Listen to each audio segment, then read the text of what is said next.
As Thomas Edison said, our greatest weakness lies in giving up. The most certain way to succeed is to always try one more time. I know there are going to be a million times in your life where you want to give up, where you absolutely ache with the desire to quit, where nothing sits inside of your gut other than the certainty that you are going to fail, that you are not good enough to push forward. But that is to fundamentally misunderstand the nature of a failure. The nature of a failure is not to tell you who you are. The nature of a failure is to tell you a way that didn't work. It's to inform, it's to educate you, it's to test you. It's to be a gut check to find out if you believe in yourself enough to push forward even when the world seems to be telling you not to.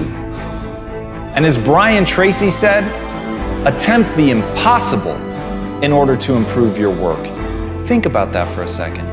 Attempt the impossible just to get better, to try the things that you know are going to fail, things that the world is going to tell you simply cannot be. But even if it violates the laws of physics, if there's something in that attempt that you're going to learn, you owe it to yourself. You have a fucking moral obligation to try. Because all of the people that will lie in your wake are the people that didn't try simply because they didn't believe that they could do it. You have to be willing to look at the world. You have to be willing to see things that you yourself think are impossible and try, because in that you will stretch yourself. You have to be willing to look inward at the state of your current skill set and say, I'm going to play outside of that. I'm not going to play where it's safe. I'm going to play where it hurts. I'm going to play where I feel clumsy. I'm going to play only in the areas that make me feel stupid, because in that I know that the way that the brain responds is through adaptation, but I have to stress myself. You can't ever lose sight of that. The only way that the human animal adapts is through stress. You have to be willing to break things in order to build something new. So if you want to push the boundaries, if you want to see just how far you can go, if you want to succeed at the highest level, if you want to play on a global scale, you have got to be willing to try the impossible, because right now, the things that you need to do are impossible for you, but they won't remain that way forever. And as Aristotle said, pleasure in the job puts perfection in the work.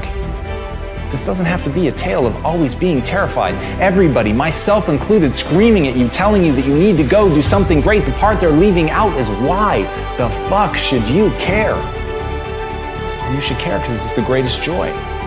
You should only listen to this if it's leading you down a path that makes you feel more alive, and that's the point. The point is to get in touch with something that makes you feel great, but not to let yourself starve or be stopped by a fear that you'll fail, by a fear that it can't be done.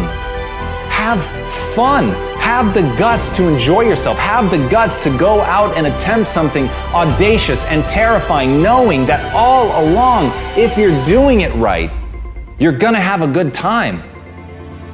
So all of this, going balls out, trying to prove something to yourself, trying to do something amazing, never lose sight that it's to build a better life. Never lose sight of the fact that you're doing it to create the person that you want to be. Never lose sight of the fact that it should be fun.